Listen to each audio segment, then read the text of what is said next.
Annie, good morning. 8টা, 8:30 বাজে, এবার উঠতে হবে তো। লেপের তলায় ঢুকে বসে আছিস, সারা রাত লেপের ওপরে শুয়ে থাকিস। আমরা কেউ লেপে লেপটাকে গায়ে দিতে পারি না। এখন তুমি এসেছো লেপের তলায় ঢুকতে, যখন একটু লেপটা আমরা ফাঁকা পেয়েছি, দিয়ে এখন শুয়ে আছো। ওই ওই ওই ওই ওই অ্যানি, ওঠ। কী রে, আবার ভোর উঠি উঠি কী দেখছিস? ওর বাবা আবার লেপটাকে ওর গায়ে চাপা দিয়ে দিচ্ছে। ধরে দেখো, নাক ডাকছে ফুসফুস করে। অ্যানি, অ্যানি, তাকায় দিকে।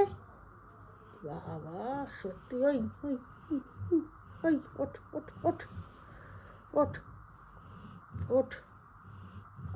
কিরে, ওঠ, উঠতে হবে তো। উঠবি না? সারা লেপ জুড়ে অ্যানি শুয়ে আছে, একটা ব্ল্যাঙ্কেটেও। উঠ উঠ, আবার নিজের বালিশটা খুঁজছে নি। ওঠো ওঠো ওঠো ওঠো। এই তুই সরাও তো, হাতটা সরাও, হাতটা সরাও। খুব বদমাইশ হয়েছে, ন্যাকামো। ওঠো ওঠো ওঠো ওঠো ওঠো ওঠো ওঠো ওঠো ওঠো ওঠো ওঠো ওঠো ওঠো ওঠো ওঠো ওঠো। বলো, সবাইকে বলো গুড মর্নিং, দাদারা দিদিরা, গুড মর্নিং।